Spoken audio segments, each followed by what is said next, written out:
So what I wanted, and I'm proud of it, you know.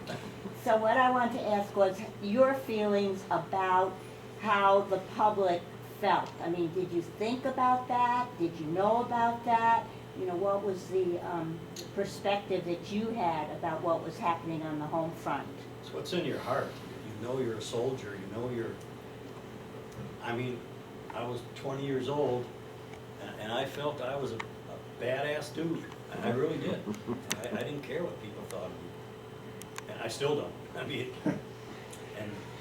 I'm not trying to be a this or that, but soldiering is, it's bravery, it's taking care of each other. There's a lot there. It's not just, you know, this, it talks about prostitutes. I was 19 years old. Where do you think I was gonna go? I mean, it's just part of being a kid. Well, name a war that there wasn't prostitution. Can't do that. But this dope thing, this narcotics thing, it was, the guys in the rear, they did what they wanted. We didn't do it in the jungle. And in fact, if you look at your history, there was 335,000 men at one time. There was only 80,000 combat troops. And the rest supported. There's a lot there. Terrible casualties. Terrible casualties from those of us who were in the field, because there was such a small number of our total deployment that were actually fighting. I don't mean to take away from the support the others were rendering. It was important, it was all part of it. But the exposure, if you were in the field, as these gentlemen were, and I was just incredible. My unit took 20% casualties every goddamn night. You got a question? Yeah, I just wanted to comment on coming back to Ann Arbor. I grew up in this town. 19 years old, I went in the service, went to Vietnam in the early part of the war, the 60s. I came back to my hometown. The students were digging bomb craters in the Diet. Welcome home. I've never felt welcome in this town since. And you know, now they're honoring the warriors. Certainly didn't do it for us. So Anna, another response to your question. I always love this story. Guy comes into a combat unit in Vietnam and nobody will talk to him. He's new, nobody will talk to him. He's there first day, second day, third day, an entire week nobody will talk to him. So he goes to the first sergeant. Top, he says, Top, what do I do to get the guys to accept me, to be part of the team? He said, all right, you gotta do this. You gotta crawl out to our contact point with the Viet Cong at night, stealthy, on your own. When you get, so that you can hear them breathing, you need to stand up and you need to shout, Ho Chi Minh is a son of a bitch. So he says, okay, that's what it takes, I'll do it. And he goes out and he crawls up. And when he comes back the next day, his skin is shredded, he's bleeding multiple places. His uniform is essentially gone. And Top says, my God, what happened? He said, I did what you said, I crawled out until I could hear them breathing, I stood up and I shouted, Ho Chi Minh is a son of a bitch. And right in front of me, a Viet Cong popped up and said, Lyndon Johnson's a son of a bitch. And as we stood there, shaking hands, a truck hit us. Talking about University of Michigan, Right. I remember in Stars and Stripes, the magazine that would come out, or the newspaper, and on the front page of Stars and Stripes, they had a picture of University of Michigan, and it was really, of course, followed by the little footnotes underneath the photos that here's your support back home in the United States. And even my folks would write to me and tell me about what was going on in Ann Arbor. My father was a World War II Marine Corps vet and served on Guadalcanal. And he felt pretty bad that there wasn't a great deal of support for us in Vietnam. Of course, we all know it was the most unpopular war so far in our country's history. And I do remember Stars and Stripes with photos, but they downplayed it to show that people on U of M's campus along with other campuses, were against U.S. military. Tomorrow night at the Michigan Theater is a big veterans event. It's called Service Above Self, honoring our veterans, and we have combat speakers from World War II through Afghanistan. And there's going to be a surprise announcement tomorrow night that I think is going to be really significant to anybody who's about to serve or has served in the military. Ann Arbor is about to transition from this anti-war protest leading town to one of the cities in America that takes the best care of wounded, injured, and sick veterans ever. And that's going to get made tomorrow night. Sweet. By the way, 7:30 is the start of the show, Michigan Theater. It is free to see you all there. Anyone else? You know, I think if you, just one comment, I think if you're gonna look at any of the wars we fought, with, you know, starting with World War II, maybe Korea, Vietnam, the Gulf, what's going on right now, it's important that you come away with some conclusion on what lessons the military has learned through successes or through failures. And we haven't done a great job of that. The military hasn't done a great job of that, assessing their own performance or the way they've waged activities. And I think particularly in the place where most of you are now, where you're still in school and you're about to embark on a military service as an officer in particular, it's important that you learn some of these lessons. Will the U.S. ever have the will to complete a war again? We've had a history of making promises and withdrawing here in the last several decades. We have to stop that. We have a hand in the back. Yes, please. Hi, so my name is Melissa Spalding and I work at the Department of Veterans Affairs, and currently I'm working with a significant number of combat veterans that are coming back from Afghanistan and other areas, and I'm wondering what advice you would have for me in working with them, what it was that you might have needed when you were coming home, and what it is that the VA could do better in order to help you with that integration. I do go to the VA. I do belong to a Vietnam Combat Veteran Support Group. I go every month, and our numbers are dwindling, and one of the first things we talk about is listen to us. Give us an ear so we can bend. Give us a shoulder we can lean on. One thing I've noticed right now is through the VA, the standard for anyone who was having psychological issues has not changed since I went to the VA for help. They have you sit in a group, I shouldn't say in a group, you go one-on-one, and they have, I'm trying to, give me a second here, but they want you to go through a 12-week intense process. Now, help me if I'm wrong on this. And what I'm seeing is what they're doing if they're having problems, they may let you either go to a support group, you may be able to go work one-on-one, but one thing I see they're pushing a lot of, and that's meds on the vets.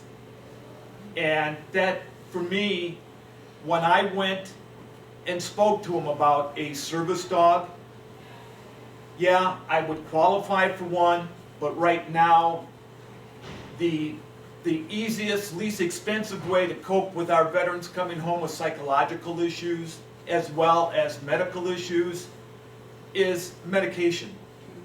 And that's where I see one of the biggest problems is right now. And it's, again, I have multiple friends that have served throughout the years. A lot of them are doing the 22 by 22, the 22 push-ups for 22 days, to bring notice to the number of vets that are committing suicide. And there isn't a day that goes by that a friend of mine whose son or nephew that I served with, who also was in the military, has committed suicide. I think the VA needs to step up more and not ply everybody with pills. the group that I meet with, some of those guys come to our meetings and they're just shy of drooling during that hour, hour and a half that we have. But that's just my take on it. And I've been involved in the VA system now for about 7 years. And I was only because I needed somebody to go to, I needed someone to see. I was one of these people that believed I did not have an issue with being in Vietnam, and I pretty much kept it locked down in my brain case up until 1981 when it came out with a vengeance. And I've been living with it for over 30 years. There are times I'll go to a movie with my wife and I'll start crying. Case in point, the last Tarzan movie. Cool, I like Tarzan, read about it. When I went to that movie, there was a part where the bad guys go in the village, they shoot the elder, and they burn the village. I have been one of those groups that have gone into a village and have lit their homes on fire. How would you feel someone comes into the U.S. and all of a sudden they're burning your house? And I had to take a step back after I lit that on fire, and I quickly grabbed my canteens and I put it out, and I remember that day as if it happened last night. And I woke up to it, along with many other demons that are still in my mind. So, I am one of these guys that had to finally reach out. It was either going to be a bottle that I drank, or I could have swallowed a barrel. The only thing that kept me going was my family, that, anyway, I won't go any further. I'll just keep, sir. I thought I'd like to tell you about my experience in the, I wasn't in Vietnam, but I was in service from 1968 to 1969. I got out in December of '69. And I admire you men that were over there and actually fought the war, the conflict, but I didn't fight it. I don't know if I was misled. I got drafted. Walked through the line, first thing they say, what do you want to do in the service? I want to be a chaplain's assistant, I want to be in finance, I want to be an MP. I get through basic training, they said, you're going to the infantry. I said, you made a mistake. No mistakes here, you're going to infantry. Okay. They sent me to Fort Polk, Louisiana. I walk in there, and the guy says to me, 99 and 9/10% of you guys are going to Vietnam. I'm really getting shaky here. I said, hey, you know, I'm not going. I'm going. If you're telling me I'm going because I'm not going to Canada. All right? He said, I want to saw the chaplain. I said, Father, I says, hey, you know, I'm a little concerned here. They're sending me to Vietnam. Do the best you can, he says. Okay. 2 weeks before advanced training's over, he says, who wants to go airborne? I said, how long is it? I'm figuring that maybe I'll bide some time here. 3 weeks. I went to Fort Benning, Georgia. First week, do a little run around. Second week, do the jump tower. And then the third week, I made 5 airborne jumps, whatever. Easiest thing I ever did. I said, now I'm going to Vietnam. You're going to Fort Bragg, North Carolina. 82nd Airborne. Point being, I spent 2 years in the service and didn't go to Vietnam, but I was shaky. So, I mean, and I read a good book. I read a good book that was called by Tim O'Brien. You want to read that book. He tells you about actually what happens. I don't know what percentage of the guys like yourself, maybe 5%, 10% are actually fighting the war. You're out there in the field. The rest of us are support. Support's not bad. But psychologically, I'm not going to... In fact, when I went through all my training, I shot all those weapons. We shot the, whatever it was, the M16, the M30, the M50, went out on squad. At night, we're doing up fields of fire. We're going to be, you know, what do they call them, ambushes, all right? I said, I don't think I'm going to be able to do this. Fortunately for me, I didn't have to do it. I don't know that I can be shooting anybody, but I want to say fate. Fate takes unless you're going to join. If I had to do over again and they gave me my choice, I'm going to say go in the Air Force, and then maybe go in the Navy, and then go in the Army. don't go to Marine. Easy one. You go to the, you go to the, what do you call it, Coast Guard. But, I'm against war, but that, my experience was different. And I'm happy about it. In fact, I think it was in 1969, February, something happened, I can't remember. Pueblo, something about a Pueblo. I Oh, came the back- Pueblo incident in Pueblo Korea. incident. I was home on leave, I came back and they said, I have to name it, Johnson, you came down on orders. I said, I have 11 months to go. I'm not going anywhere. He said, no, you're going to Germany. I ended up in Germany for the last 11 months of my service. So that's a good story. Your guys' story wasn't as good, but who knows? That's what happens. I have a question of, because you touch on, and this gentleman touched on it here too. I'd like to know about your homecoming. So what was it like for you? And you touched on a little bit about coming home. So what was it like to come home in this period? What did you face? What did you think? I